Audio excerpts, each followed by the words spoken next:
Did anyone think about the example I asked you guys to think about the car and long-term buyers and sellers? Yeah. Okay, who wants to take a stab at it?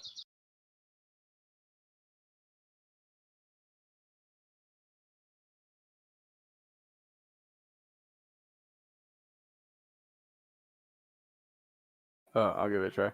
So the Yeah, general go ahead. concept to compare it to like the value areas, like the POC. So if I'm a short-term buyer, short-term buyer, I'd buy near, say, the POC, or sorry, a short-term seller, I would sell it near the POC. If I was a long-term seller, I would sell it up by the value area high. Okay. Who would be in a case scenario of, let's say, what do we say, Toyota, GMC, I don't know which one we covered, whoever it is, who would be the long-term seller in this case of cars? The dealer, Are you sure? the manufacturer, or the The dealer. manufacturer is the long-term seller. Right. What is the dealer? The dealer is the one that The facilitates. market, the middleman. Now, you guys, who doesn't understand the market auction, I'll give you something where you'll understand it. Let's see. I'll hide this. The dealer's the one that facilitates. This the is a transaction. manufacturer. This is a dealer. Right. And then this right here is somebody. Buyers and sellers. This is your buyers and sellers. What is this one called? This is your intermediate person. This is your dealer. Right. He doesn't hold for a very long time. It's the middleman. This guy provides the supply. This guy sells it. And these people, long-term buyers, come in and they're like, hey, I want that Toyota car and I'm going to buy it. And most people, right, most normal people tend to hold the cars longer than a year. That's your market maker. This is your market maker, right? He's the one distributing here. So let me ask you a question now. Let's say we enter a little bit of recession and inventory starts. They see their inventory lot, the dealer's lot is getting a little bit of full with cars. What is this guy gonna tell this guy? Drop the Awful. price. Stop No. making so many. He's gonna tell him, hey, I can't buy as many. I need to get rid of this inventory here. Okay. Well, if this guy's inventory is getting full and this guy's manufacturing cars, what's going to happen to his inventories?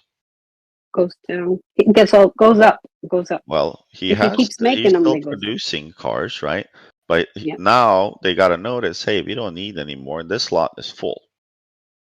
Well, now this guy has to offer what? Discounts. He offers discounts, and he's like, hey, you know what? That Toyota 4Runner will give you $10,000 rebate for all the new cars that you get, or let's say 2022 models.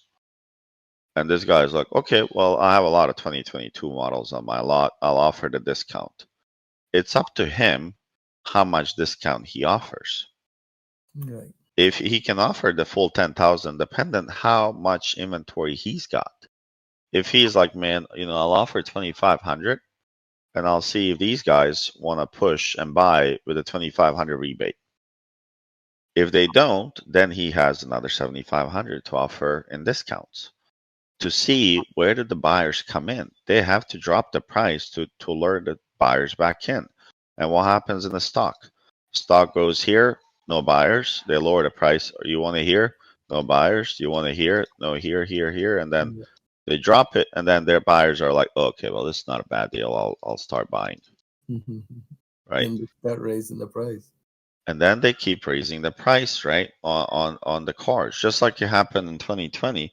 I mean, some of you guys live in West Coast, right? And you said that Toyota RAV4s were selling for $90,000. And it's like, okay, well, that's kind of stupid if you bought that because they're a $30,000 car,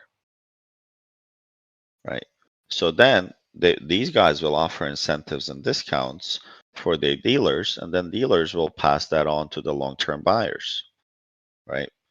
These guys can also become long-term sellers as well. Think about dumpster case and people that don't use cars, right? There's not a lot of them, but there is a scenario where these guys look to sell to these guys, but they're really outnumbered. At least in the United States, they are outnumbered, right? It's not a regular scenario, not a norm. these guys plus the box that's sitting to the left of them are going to mess up the supply chain. If this is your supply chain of parts, if this guy now has to slow down, what does he have to do? He's not going to order what? Parts, right? He's not going to order parts. The whole cycle, right?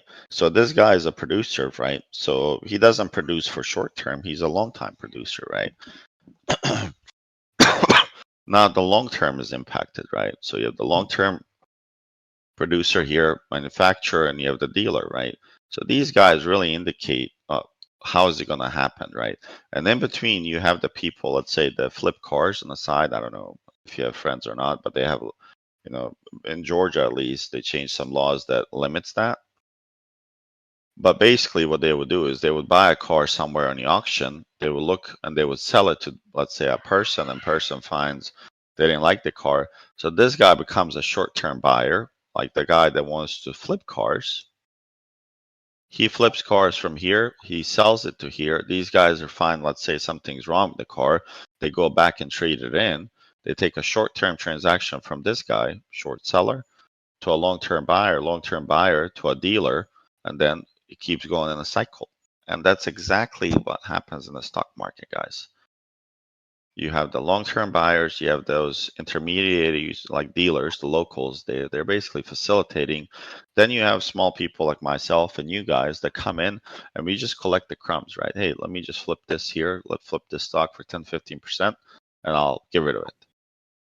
You take 10, 15%, you get rid of it. There's a buyer, long-term seller, whatever the case scenario is. And the cycle just keeps going on. Right? And this applies, I'm pretty sure you could relate this to a lot of things in life. It really comes down to, you know, the supply and demand, everything you do, and everything is an auction process. Once you sit down and you really, really think about it, everything is an auction process.